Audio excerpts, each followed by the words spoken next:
अभिषेक है और आज मैं लेकर आया हूँ क्लास 10 के chapter second acid base and salt का एक नया टॉपिक। आज हम बच्चों बात करने वाले हैं chemical properties of acids and base. तो आज हम बात करेंगे chemical properties of acid and base. तो देखते हैं बच्चों कि केमिकल प्रॉपर्टीज ऑफ एसिड कि जब कोई एसिड किसी मेटल से रिएक्ट करता है तो क्या प्रोड्यूस होता है, और जब कोई एसिड मेटल कार्बोनेट या मेटल हाइड्रोजन कार्बोनेट से रिएक्ट करते हैं तो क्या प्रोड्यूस होता है बच्चों। तो इस तरह के क्वेश्चंस को जानने के लिए हम देखते हैं केमिकल प्रॉपर्टीज ऑफ एसिड्स। तो जैसे कि बच्चों सबसे फर्स्ट प्रॉपर्टीज हम देखते हैं रिएक्शन विद मेटल, यानी रिएक्शन विद मेटल कि जब भी कोई एसिड हमारा मेटल से रिएक्ट करता है तो कौन सी गैस प्रोड्यूस होती है, तो रिएक्शन विद मेटल।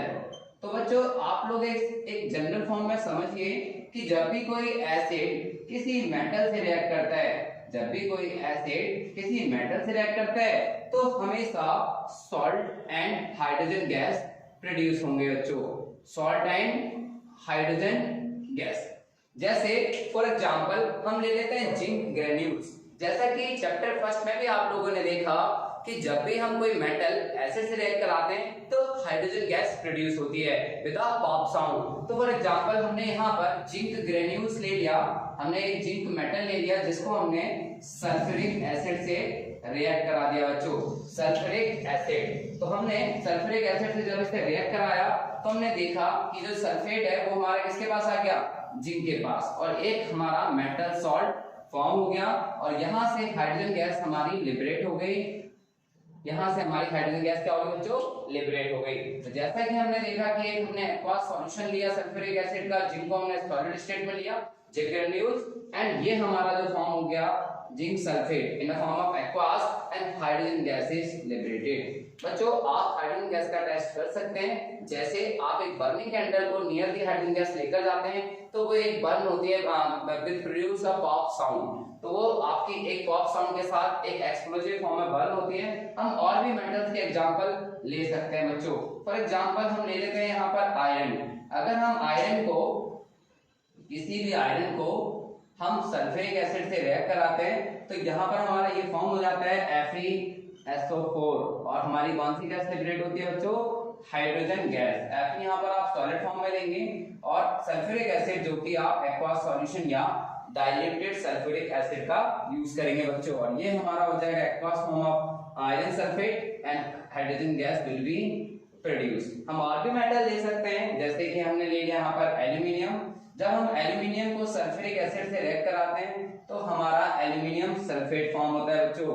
क्या फॉर्म होता है बच्चों, एल्यूमिनियम सल्फेट Al2SO4 3, और यहाँ से गैस लिबरेट होती है हाइड्रोजन। तो यहाँ पर इस रिएक्शन को हम लोग बैलेंस कर सकते हैं 2Al प्लस 3H2SO4 और ये हमारा 3H2।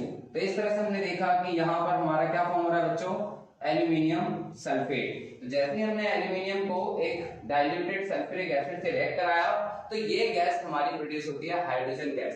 क्या आपको पता है क्या सभी मेटल एसिड से रिएक्ट करते हैं, आंसर इज नो, यानी all metals does not react with acid, some metals not react with acid like magnesium and manganese, they react with only diluted nitric acid। बच्चों यहाँ पर सभी एसिड मेटल से react करने के बाद हाइड्रोजन गैस प्रोड्यूस कर रहे हैं, बट नाइट्रिक एसिड कभी भी किसी मेटल से रिएक्ट नहीं करता, वो सिर्फ एक डाइल्यूटेड स्टेट में ओनली 2 मेटल से रिएक्ट करता है, that is called magnesium and manganese.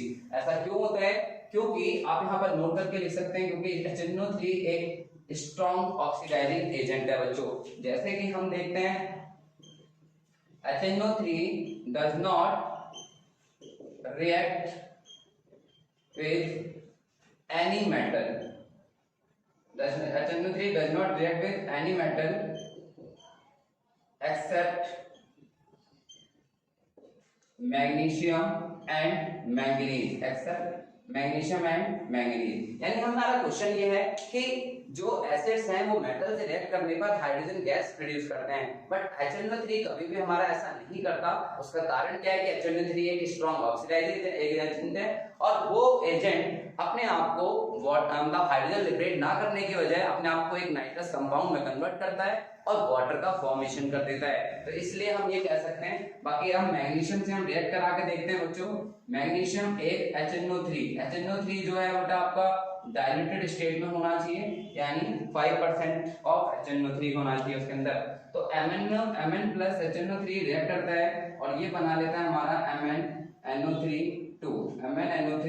और हमारा हाइड्रोजन गैस लिबरेट होती है। तो यहाँ पर जो हम HNO3 ले रहे हैं वो डाइल्यूटेड स्टेट में ले रहे हैं। तो मेरा जो क्वेश्चन है बच्चों वो यही है कि नाइट्रिक एसिड कभी भी मेटल से रिएक्ट नहीं करते, मतलब रिएक्ट करते हैं तो हाइड्रोजन गैस लिबरेट नहीं करते, बट वो मैग्नीशियम और मैंगनीज के साथ रिएक्ट कर लेते हैं और हाइड्रोजन गैस लिबरेट करते हैं। बट HNO3 डाइल्यूटेड स्टेट में होना चाहिए, मतलब उसके अंदर मैक्सिमम अमाउंट ऑफ वाटर ही होना चाहिए बच्चों।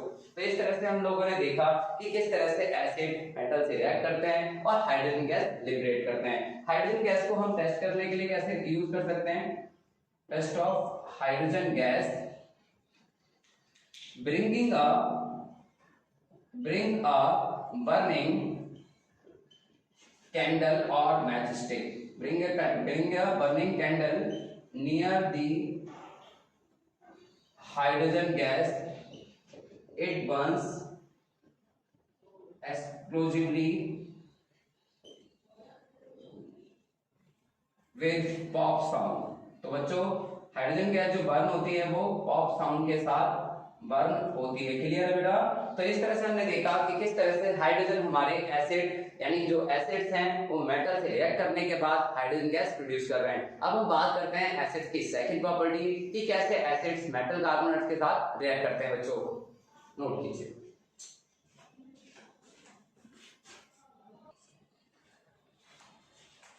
तो बच्चों बात करते हैं अब एसिड्स की केमिकल कार्बोनेट यानी मेटल कार्बोनेट के साथ कैसे रिएक्ट करते हैं। तो हमारी जो सेकंड प्रॉपर्टी है बच्चों कि कोई भी एसिड जब किसी रिएक्शन विद, हम लिख सकते हैं यहाँ पर reaction with metal carbonates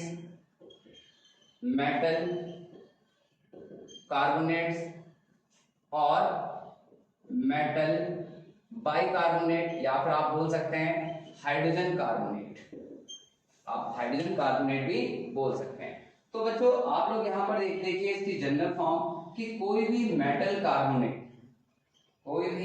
carbonate जब एसिड से रिएक्ट करते हैं तो वो हमारे 3 सब्सटेंस बनाते हैं, जैसे कि salt, carbon dioxide and water. So this is the general form of reaction of acid with metal carbonates. Metal carbonates के तौर पर आप एग्जांपल ले सकते हैं जैसे कैल्शियम कार्बोनेट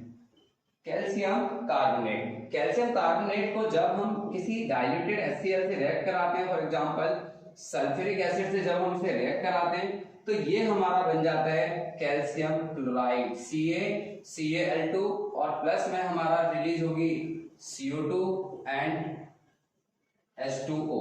तो इस तरह से हमने देखा कि कोई मेटल कार्बोनेट हमारा यानी मेटल कार्बोनेट जैसे कि आप क्रश्ड एक्सेल को ले सकते हैं और उन एक्सेल को अगर आप हाइड्रोक्लोरिक एसिड से रिएक्ट कराते हैं तो वहां पर एक सॉल्ट फॉर्म होता है calcium chloride CO2 and H2O।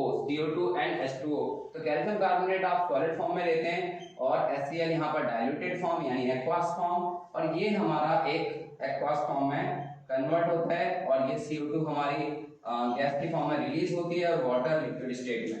तो इस तरह से हमने देखा कि जब भी कोई एसिड मेटल कार्बोनेट से रिएक्ट करता है तो कार्बन डाइऑक्साइड गैस प्रोड्यूस होती है। बच्चों कार्बन डाइऑक्साइड हम और भी एग्जांपल ले सकते हैं, जैसे कि हमने लिया वॉशिंग सोडा Na2CO3। तो जब वॉशिंग सोडा यानी सोडियम कार्बोनेट को एसिड से रिएक्ट कराया जाता है तो हमारा सॉल्ट ही फॉर्म होता है। जैसे सोडियम और क्लोरीन रिएक्ट करेंगे तो सोडियम क्लोराइड फॉर्म होगा, CO2 प्रोड्यूस होगी और वाटर। तो इस रिएक्शन को हम लोग बैलेंस कर लेते हैं, इधर 2 सोडियम इधर 1 सोडियम, तो यहाँ पे हमने 2 से इंटू करा और यहाँ पर 2 क्लोरीन हो गए तो ये भी। तो इस तरह से हमने देखा 2Na और Cl दोनों मिलकर हमारा क्या बन गया NaCl।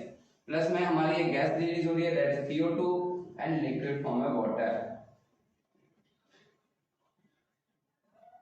तो बच्चों इस तरह से आप लोगों ने देखा कि किस तरह से हमारा एसिड मेटल कार्बोनेट से रिएक्ट करता है और CO2 प्रोड्यूस होती है। अब हम बात कर लेते हैं बच्चों मेटल हाइड्रोजन कार्बोनेट की। जब भी कोई एसिड मेटल हाइड्रोजन कार्बोनेट से रिएक्ट करता है तो क्या प्रोड्यूस होता है? मेटल हाइड्रोजन कार्बोनेट या मेटल बाइकार्बोनेट भी कहा जाता है बच्चों इसे। तो मेटल हाइड्रोजन कार्बोनेट जब किसी एसिड से रिएक्ट करते हैं तो यहाँ पर भी बच्चों सॉल्ट CO2 यानी carbon dioxide and water will be formed for example आप ले सकते हैं बेकिंग सोडा। जैसे बेकिंग सोडा या है ना, बेकिंग सोडा होता है हमारा sodium hydrogen carbonate. Sodium is metal और SiO3 को बोला जाता है हाइड्रोजन कार्बोनेट या बाइकार्बोनेट भी कहा जाता है। तो सोडियम हाइड्रोजन कार्बोनेट को जब हम HCl से यानी हाइड्रोक्लोरिक एसिड से रिएक्ट कराते हैं तो ये हमारा बन जाएगा NaCl। तो यहाँ से NaCl निकल जाएगा, प्लस में CO3 से एक CO2 निकलेगा, तो यहाँ पर एक O बचेगा और एक हाइड्रोजन और एक O मिलकर यहाँ से क्या निकल जाएगा बच्चों? H2O। तो इस तरह से हम लोगों ने देखा कि कैसे हमारा मेटल हाइड्रोजन कार्बोनेट से ऐसे रिएक्ट करता है और आपका क्या फॉर्म होता है बच्चों? Carbon dioxide. तो तीनों केसेस में हम लोगों ने देखा कि जब भी एसिड मेटल कार्बोनेट या मेटल हाइड्रोजन कार्बोनेट से रिएक्ट करेंगे तो CO2 गैस प्रोड्यूस होगी। अब इस CO2 का टेस्ट हम कैसे कर सकते हैं? It will pass through the lime water. अगर आपसे पूछा जाए what the test of CO2, how will you test of CO2, तो it will pass through the lime water. तो लाइम वाटर का फॉर्मूला बच्चों आपको पता है, कैल्शियम हाइड्रोक्साइड। कैल्शियम हाइड्रोक्साइड से जब CO2 को रिएक्ट कराया जाता है बच्चों तो ये हमारा CO2 से रिएक्ट होगा और ये बना लेगा calcium carbonate and water will be release. यानी जो लाइम वाटर है वो मिल्की हो जाएगा और जो कैल्शियम कार्बोनेट है वो इनसॉल्युबल फॉर्म में, प्रेसिपिटेट की फॉर्म में बैठ जाएंगे बच्चों या इनसॉल्युबल फॉर्म में रहेंगे। तो ये हमारा जो है ये सॉलिड फॉर्म में रहेगा, ये लिक्विड फॉर्म में, और CO2 गैस है यहाँ पर और ये लाइम वाटर है जो कि एक्वस स्टेट में। तो टेस्ट ऑफ CO2 यानी जो CO2 गैस होती है वो एक ब्रिस्क एफिशिएंसी के साथ रिलीज होती है। तो जब हम कोई भी मेटल कार्बोनेट के साथ रिएक्ट कराते हैं तो ये चीज तो हमारी क्लियर हो गई कि CO2 गैस प्रोड्यूस होती है, ठीक है। और जब वो लाइम वाटर से पास होती है तो लाइम वाटर मिल्की हो जाता है और ये कैल्शियम कार्बोनेट का फॉर्मेशन होता है। लेकिन यही कैल्शियम कार्बोनेट अगर इसी कैल्शियम कार्बोनेट या इसी लाइम वाटर में अगर एक्सेस ऑफ CO2 पास की जाएगी तो वो सॉल्युबल हो जाएगा पानी के अंदर, बिल्कुल जो इनसॉल्युबल सब्सटेंस था इट बिकम्स सॉल्युबल और बना लेगा कैल्शियम हाइड्रोजन कार्बोनेट। अगर इसी रिएक्शन को आप लोग देखें यहाँ पर, तो यहाँ पर अगर आप लोग देखेंगे तो calcium carbonate excess of CO2 and H2O it will form CaHCO3 यानी ये हमारा सॉल्युबल सब्सटेंस होगा बच्चों। ये कैसा होगा? Soluble substance. यानी जो हमारा इनसॉल्युबल सब्सटेंस था वो कैसा हो गया बच्चों? सॉल्युबल। तो लाइम वाटर का मिल्की हो जाना ही CO2 की प्रेजेंस को बताता है बच्चों। तो जो CO2 गैस प्रोड्यूस हो रही है CO2 it produce with brisk efficiency यानी एक तीव्र बुदबुदाहट के साथ CO2 गैस रिलीज होती है बच्चों। तो हमने देखा कि किस तरह से एसिड मेटल कार्बोनेट से रिएक्ट कर रहे हैं और एक ब्रिस्क एफिशिएंसी के साथ CO2 गैस रिलीज होती है। आप CO2 गैस का टेस्ट कर सकते हैं by passing to the lime water and lime water turns milky if the excess of CO2 pass to the lime water it become milkiness यानी वो सॉल्युबल हो जाएगा उसके अंदर। तो अंडरस्टूड बच्चों। अब हम बात करते हैं एसिड की थर्ड केमिकल प्रॉपर्टीज की।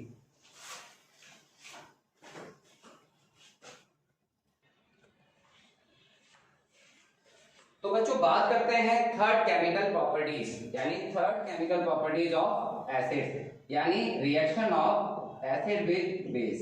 Reaction of acid with base बच्चों इस तरह की रिएक्शन को हम लोग न्यूट्रलाइजेशन रिएक्शन भी बच्चों बोल देते हैं। न्यूट्रलाइजेशन रिएक्शन जहां पर एसिड बेस को न्यूट्रल करने की कोशिश करता है। तो इस तरह की रिएक्शन हमारी न्यूट्रलाइजेशन रिएक्शन होती है और जनरली ये एक तरह की डबल डिस्प्लेसमेंट रिएक्शन भी होती है। तो बच्चों हम बात कर लेते हैं सबसे ज्यादा यूज होने वाला बेस एंड एसिड। तो जैसे कि हमने बोला कि कोई भी एसिड या कोई भी बेस एसिड से रिएक्ट करेगा तो सॉल्ट का फॉर्मेशन होगा एंड वाटर फॉर्म होगा।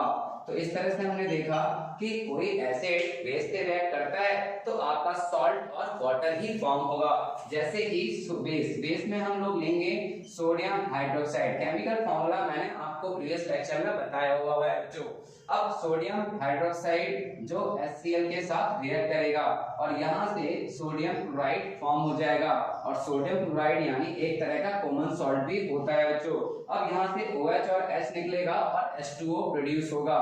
तो इस तरह से हमने देखा कि कोई भी सोडियम हाइड्रोक्साइड इसे हमने डाइल्यूटेड स्टेट में लिया और ये भी हमने डाइल्यूटेड या फिर हम बोल सकते हैं एक्वा स्टेट और ये हमारा एक्वास फॉर्म में होगा और ये लिक्विड। यानी हमने देखा कि कोई भी एसिड जब बेस से रिएक्ट करता है तो आपका सॉल्ट फॉर्म होगा, यानी वो रिएक्शन न्यूट्रलाइजेशन रिएक्शन कहलाएगी। अब इफेक्ट ऑफ स्ट्रॉन्ग एसिड और स्ट्रॉन्ग बेस की वजह से जो सॉल्ट होगा उसका एसिडिक और बेसिक या न्यूट्रल नेचर डिसाइड होगा बच्चों।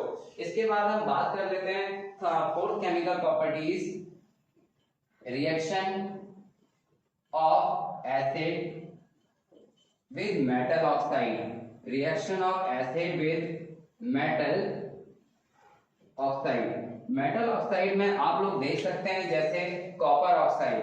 कॉपर ऑक्साइड को जब हम किसी सल्फेट से रिएक्ट करते हैं या H2SO4 या किसी एसिड से रिएक्ट करा जाता है जब कॉपर ऑक्साइड को, तो वो हमारा बना लेता है कॉपर सल्फेट। क्या बना लेता है बच्चों? Copper sulphate. और वाटर आपका रिलीज हो जाता है बच्चों, वाटर आपका प्रोड्यूस, यानी ये हमारा बन जाएगा कॉपर सल्फेट। तो इस तरह से हमने देखा कि कोई भी कॉपर यानी कोई भी मेटल ऑक्साइड जब सल्फ्यूरिक एसिड से रिएक्ट करते हैं तो वो सॉल्ट बनाते हैं और वाटर का फॉर्मेशन होता है बच्चों। तो इस तरह से हमने देखा। हम और भी एग्जांपल ले सकते हैं, जैसे कुछ एम्फोटेरिक ऑक्साइड जैसे जो एसिड और बेस दोनों से रिएक्ट करते हैं, जैसे Al2O3। जब Al2O3 को हमने हाइड्रोक्लोरिक एसिड से रिएक्ट कराया तो ये बन गया हमारा AlCl3 और यहाँ से हमारा H2O रिलीज हो गया। अब बात आती है इस रिएक्शन को बैलेंस करने की, जैसे कि Cl और इधर Cl3 है, इधर एक है तो तुमने यहाँ पर 3 से इंटू कर दिया और एल्यूमिनियम इधर 2 है तो इधर भी हमने 2 से, तो 2 3 जा 6 हो गया, तो 6 HCl हो गया ये हमारा, क्योंकि क्लोरीन हमें 6 करने पड़ेंगे और 6H और 3O मिलकर हमारा 3 वाटर मॉलिक्यूल बाहर रिलीज हुए। यानी कहने का मतलब यह है कि जब भी कोई मेटल ऑक्साइड किसी एसिड से रिएक्ट करेगा तो सॉल्ट फॉर्मेशन होगा और वाटर प्रोड्यूस होगा। तो यानी मेटल से एसिड रिएक्ट करने के बाद, मेटल ऑक्साइड से एसिड रिएक्ट करने के बाद सॉल्ट एंड वाटर फॉर्म होते हैं। तो हम लिख सकते हैं यहाँ पर कि मेटल ऑक्साइड जब एसिड से रिएक्ट करेंगे तो हमारा सॉल्ट एंड वाटर फॉर्म होगा, सॉल्ट एंड वाटर। अब हम बात कर लेते हैं किसी भी मेटल सल्फाइड के साथ किस तरह से ये रिएक्शन करते हैं। तो reaction of acid with metal sulphide, reaction of acid with metal sulphide. जैसे आपने देखा होगा आयरन सल्फाइड को FeS, और जब हम इसे सल्फ्यूरिक एसिड से रिएक्ट करते हैं तो ये बना लेता है हमारा FeSO4 यानी आयरन सल्फाइड, और यहाँ से H2S रिलीज हो जाएगी। और बच्चों यही H2S आपको पता होगा चांदी को काला करने में हेल्प करती है, यानी जो ब्लैक कोटिंग ऑन सिल्वर जो होती है because of hydrogen sulphide gas present in air. तो FeS हमारा सल्फ्यूरिक एसिड से रिएक्ट करता है तो ये हमारा बन जाता है बच्चों FeSO4 और हाइड्रोजन सल्फाइड एक गैस, यानी इट प्रोड्यूस हाइड्रोजन सल्फाइड। यानी हमने लिखा कि कोई भी मेटल सल्फाइड एसिड से रिएक्ट करेगी तो ये हमारा सॉल्ट फॉर्मेशन होगा और हमें एक गैस रिलीज होगी, that is called hydrogen sulphide. अब हाइड्रोजन सल्फाइड एक और एग्जांपल हम लोग ले सकते हैं, जैसे silver sulphide Ag2S। Silver sulphide को जब सल्फ्यूरिक एसिड से रिएक्ट करते हैं तो यहाँ पर हम देखते हैं कौन सी गैस प्रोड्यूस होगी, तो यहाँ पर हमारा फॉर्म हो जाएगा Ag2SO4 और H2S गैस यहाँ से रिलीज हो जाएगी H2S। तो इस तरह से हमने देखा कि जब भी कोई एसिड मेटल सल्फाइड से रिएक्ट करेंगे तो हाइड्रोजन सल्फाइड गैस प्रोड्यूस होती है बच्चों। तो इस तरह से हमने देखा एसिड्स की केमिकल प्रॉपर्टीज। अब हम बात करेंगे chemical properties of base.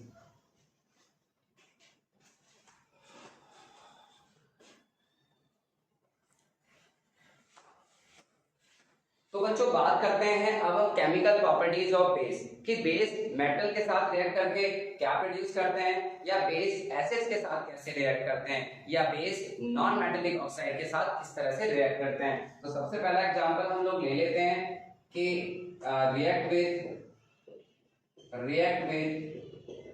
Metal कि बेस मेटल के साथ कैसे रिएक्ट करते हैं। तो जैसे कि हम लोग लेते हैं कि बेस अगर मेटल से रिएक्ट करेंगे तो ये हमेशा सॉल्ट प्रोड्यूस करेंगे और इसके साथ ये हाइड्रोजन गैस का लिबरेशन करेंगे बच्चों। जैसे फॉर एग्जांपल हमने यहाँ पर बेस को लिया NaOH सोडियम हाइड्रोक्साइड और यहाँ हमने मेटल लिया Zn। तो हम देख पा रहे हैं कि जब Zn NaOH से रिएक्ट करता है तो सोडियम जिंकेट फॉर्म होता है Na2ZnO2 sodium zincate and hydrogen gas हमारी प्रोड्यूस होती है। तो इस तरह से हम देखते हैं, इसे बैलेंस भी कर लेते हैं हम लोग। NaOH यानी जब किसी एसिड्स को मेटल से रिएक्ट कराया जाता है तो एक सॉल्ट फॉर्मेशन होता है और प्लस में एक गैस का लिबरेशन होता है। तो इसको हम बोलते हैं बच्चों sodium zincate and this is a salt sodium zincate. आप देख रहे हैं यहाँ पर Na2 Zn बीच में आएगा और O2 हो जाएगा और यहाँ से दो हाइड्रोजन रिलीज हो जाएंगे, यानी दो हाइड्रोजन मिलकर H2 यानी गैस प्रोड्यूस होगी और वो गैस लिबरेट होगी। तो ये बात तो क्लियर हुई कि जब भी कोई बेस मेटल से रिएक्ट करेगा तो सॉल्ट प्रोड्यूस होगा और हाइड्रोजन गैस लिबरेट होगी बच्चों। इसके बाद हम बात कर लेते हैं सेकंड रिएक्शन विद एसिड कि जब कोई बेस जैसे NaOH है हमारा और ये हमारा सल्फ्यूरिक एसिड से रिएक्ट करता है तो ये हमारा सोडियम सल्फेट बना लेता है, सोडियम सल्फेट, और प्रोड्यूस होता है वाटर। जैसे हमने देखा NaOH 2NaOH ले सकते हैं हम लोग, तो यहाँ से 2H2 बैलेंस हो जाएगा। तो ये हमने देखा कि कोई भी बेस यानी कोई भी सोडियम हाइड्रोक्साइड है, ये हमारा सोडियम हाइड्रोक्साइड और हमारा सल्फ्यूरिक एसिड से रिएक्ट करता है बच्चों, या प्लीज लिख लेना इनके नीचे, और ये बना देगा हमारा सोडियम सल्फेट एंड वाटर। यानी ये चीज भी क्लियर हो गई कि जब भी कोई, और इस रिएक्शन को हम लोग ऑलरेडी डिस्कस कर चुके हैं, ये रिएक्शन हमारी न्यूट्रलाइजेशन रिएक्शन होती है जहां पर हम और भी एसिड ले सकते हैं। फॉर एग्जांपल हमने NaOH को एक कार्बोनिक एसिड के साथ रिएक्ट करा दिया H2CO3 और ये हमारा बन गया सोडियम कार्बोनेट। दो मॉलिक्यूल ले सकते हैं हम सोडियम हाइड्रोक्साइड के, तो सोडियम कार्बोनेट और प्लस हमारा रिलीज हो जाएगा H2O। क्या रिलीज होगा बच्चों? H2O यानी 2H2O हमारा रिलीज हो जाएगा और ये हमारा बन जाएगा सोडियम कार्बोनेट और ये प्रोड्यूस होगा हमारा sodium metal hydrogen carbonate NaHCO3 और प्रोड्यूस होगा हमारा वाटर। तो NaHCO3 हमारा फॉर्म होगा और यहाँ से वाटर रिलीज हो जाएगा, यानी मेटल हाइड्रोजन कार्बोनेट फॉर्म होंगे जो एक तरह के हमारे सॉल्ट ही होते हैं बच्चों। तो इस तरह से हमने देखा कि किस तरह से बेस मेटल कार्बोनेट यानी बेस एक एसिड से रिएक्ट करते हैं और सॉल्ट फॉर्मेशन करते हैं एंड वाटर फॉर्मेशन का करते हैं। ठीक है बच्चों, इसके बाद हम बात करते हैं कि कोई भी बेस अगर नॉन मेटल ऑक्साइड के साथ रिएक्ट करे तो reaction with non metal oxide. तो कोई भी बेस अगर नॉन मेटेलिक ऑक्साइड के साथ रिएक्ट करेगा, नॉन मेटेलिक ऑक्साइड, तो ये हमारा प्रोड्यूस होगा क्या बच्चों? Salt and water. For example base के तौर पे आप लोग ले सकते हैं कैल्शियम हाइड्रोक्साइड। अब जब कैल्शियम हाइड्रोक्साइड CO2 से रिएक्ट करता है तो ये हमारा बना देता है कैल्शियम कार्बोनेट और क्या प्रोड्यूस होगा बच्चों? Water. Calcium carbonate and it produce water. तो CaOH, ठीक है, ये हमारा फॉर्म होगा गैस, ये हमारा एक्वा स्टेट। तो इस तरह से हमने देखा कि कोई भी base metal non metallic oxide से रिएक्ट करता है और हमारा सॉल्ट फॉर्मेशन होता है और प्लस में वाटर फॉर्मेशन होता है। तो इस तरह से बच्चों हमने देखी केमिकल प्रॉपर्टीज ऑफ बेस। तो आज की क्लास में हम लोगों ने डिस्कस किया था chemical properties of acid and base, कि एसिड की मेटल के साथ, मेटल कार्बोनेट के साथ, मेटेलिक ऑक्साइड के साथ किस तरह से रिएक्शन होती है और कौन सी गैस प्रोड्यूस होती है, और जो गैस प्रोड्यूस होती है उनको कैसे टेस्ट किया जाता है बच्चों। तो आज की क्लास में इतना ही हम पढ़ने वाले हैं बच्चों। Thank you so much.